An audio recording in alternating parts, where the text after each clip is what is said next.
Si tu veux être influent, tu ne peux pas dire que je vais travailler pour mon bien-être personnel, en fait. Ou bien travailler pour être épanoui. Jamais. Je veux travailler dans la... On va dire quoi? Je veux être ingénieur hydraulique pour que chaque village de Côte d'Ivoire ait de l'eau. Même si tu travailles au ministère, tu vas lancer des projets. Tu vas commencer à faire en sorte qu'il y ait des fonds pour que chaque village soit... Et dans l'envie de pouvoir développer avec l'engagement, tu vas trouver des solutions innovantes, jamais vues ailleurs. Tu vas commencer à développer des schémas, des systèmes. Avoir de l'impact, ce n'est pas de l'argent. C'est changer la vie des gens, en fait. Dans tout secteur d'activité.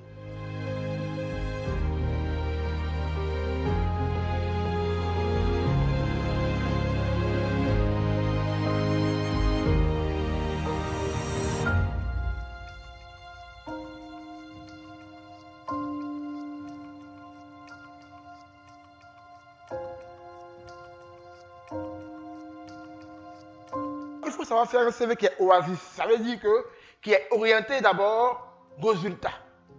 Au niveau de l'expérience professionnelle, on peut, voilà ici, on doit voir uniquement tes résultats clés de succès. Tes tâches et tes missions, je l'ai dit, on ne fait rien avec ça.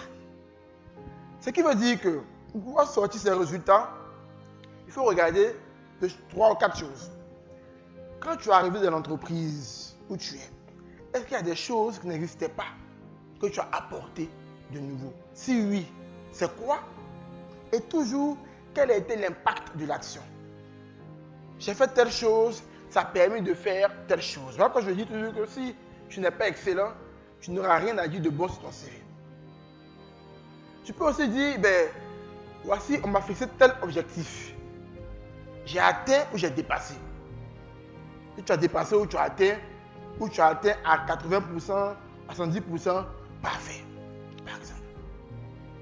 Ou qu'est-ce que j'ai réalisé qui a aidé l'entreprise sur un point précis? Est-ce qu'on veut voir au niveau des résultats clés de succès?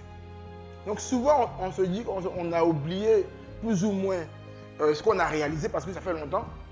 Mais pour les postes actuels où vous êtes, faites tout pour commencer à suivre vos résultats. Même si on ne te fixe pas d'objectif, même si on ne te fixe pas d'objectif, toi-même, il faut te fixer un objectif.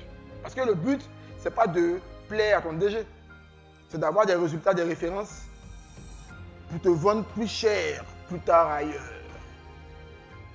Ça va? C'est ça le but, au fait. C'est d'avoir des références. Donc, si on t'a fixé un objectif qui n'est pas très élevé, il ne faut pas être content pour dire « Ah, vraiment, je serais payé cher pour faire un petit boulot. » Il faut toi-même dépasser l'objectif. Il faut te fixer un plus grand objectif parce que tu vas te vendre après sur la base de tes références et de tes résultats.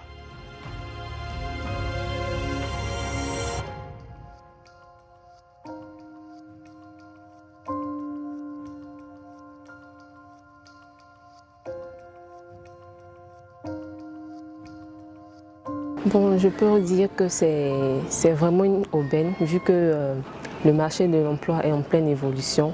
Donc c'est déjà une très belle initiative que 8 emplois prennent pour que les jeunes puissent vraiment s'insérer dans le monde professionnel.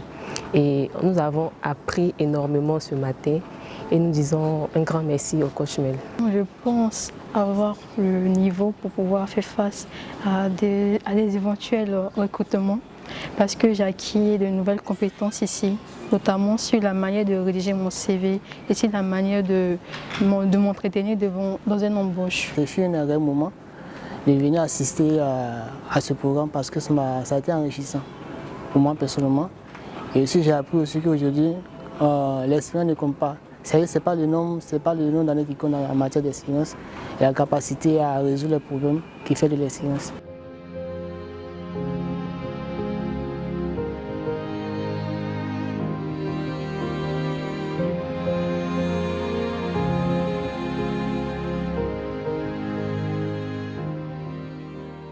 Aujourd'hui, ce qui va détruire, je pense, notre humanité, ou détruire cette génération, si elle y prend garde, c'est la poursuite du plaisir.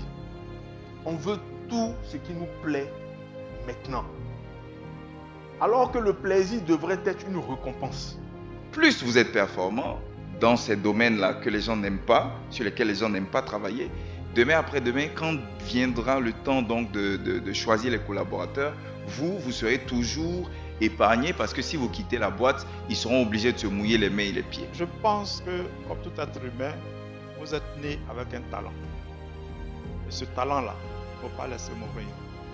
À ce talent-là, il faut diversifier, développer des capacités, des compétences qui vous permettent d'augmenter votre valeur. Et c'est cette valeur-là que vous pouvez faire valoir dans une entreprise. Le roi Salomon, que j'aime beaucoup, a dit dans Ecclésiaste 9, verset 11, que la course n'est ni aux agiles, ni la guerre aux vaillants, ni le pain aux sages, ni la richesse aux intelligents, ni la faveur à celui qui a la connaissance. Mais tout dépend pour eux sous le soleil des temps et des circonstances. Et nous savons tous dans cette salle que Dieu est le maître des temps et des circonstances. Je prie Dieu que chacun d'entre nous ne rate pas sa saison. Parce qu'une chose est bonne lorsqu'elle est faite en sa saison.